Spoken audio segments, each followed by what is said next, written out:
இது proper certified ப்ராஜெக்ட்டா அப்படின்றத சொல்லிருங்க சார். சார் இது வந்து உங்களுக்கு ஒரு DTCP approved and RERA approved 11 பேங்க்ல இருந்து லோன் கொடுத்து இந்த இடம் வந்து வாங்கலாம்னு சொல்லி அப்ரூவல் பண்ணியிருக்காங்க. இது வந்து ப்ராப்பர் சர்டிஃபைடு ப்ராஜெக்ட் அப்படின்னு சொல்றீங்க. இந்த இடத்துல வந்து ஒருத்தவங்க லேண்ட் வாங்கணும் அப்படின்னு நினைச்சாங்கன்னா டாக்குமெண்ட்டை லீகலாக அவங்க செக் பண்ணி பார்த்துக்கலாமா? தாராளமாக செக் பண்ணலாம். ஏன்னா இது வந்து 15 ஏக்கரு. ஸோ ஒவ்வொரு சர்வே நம்பர் வைஸ் வந்து டிஃப்ரெண்ட் வரும். ஸோ அதனால கம்பெனியுடைய ப்ரொசீஜர் என்ன அப்படின்னா, ஒருத்தர் வராரு பார்க்குறாரு. ஸோ உதாரணத்துக்கு எனக்கு வந்து பிளாட் நம்பர் 205 வேணும் இல்லை 105 வேணும் அப்படின்னா ஒரு டோக்கன் அட்வான்ஸ் கொடுத்து அந்த பிளாட்டை அவர் வந்து கன்ஃபார்ம் பண்ணிடுவோம்.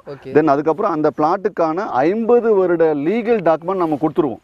ஒரு பெரிய ஃபைலில் கொடுத்துருவோம். இதுக்கு முன்னாடி ஆட்டிருந்தது, அதுக்கு முன்னாடி ஆட்டிருந்தது, அதுக்கு முன்னாடி ஆட்டிருந்ததுன்னு சொல்லி என்டையர் ரெரா காப்பிலிருந்து அப்ரூவல் காப்பிலிருந்து பேங்க் ஒப்பீனியன்லேருந்து என்டையர் 50 இயர்ஸ்க்கான டாக்குமெண்ட் கொடுத்துருவோம். இந்த 50 இயர்ஸ் டாக்குமெண்ட்டை கொண்டு போய் அவங்க வந்து அட்வொகேட்டர் கொடுத்து செக் பண்ணிவிட்டு ஓகே திருப்தினா மட்டும் ஸோ ஃபர்தராக ப்ரொசீட் பண்ணலாம். கைஸ், நீங்கள் இந்த இடத்துல லேண்ட் வாங்கணும் அப்படின்னு நினச்சிங்கன்னா லீகலாக டாக்குமெண்ட்டே கொடுத்துருவாரு. நீங்கள் வந்து செக் பண்ணி பார்த்துட்டு அதுக்கப்புறமா அடுத்த ப்ராசஸ் என்ன அப்படின்றத நீங்கள் அப்ரோச் பண்ணிக்கலாம்.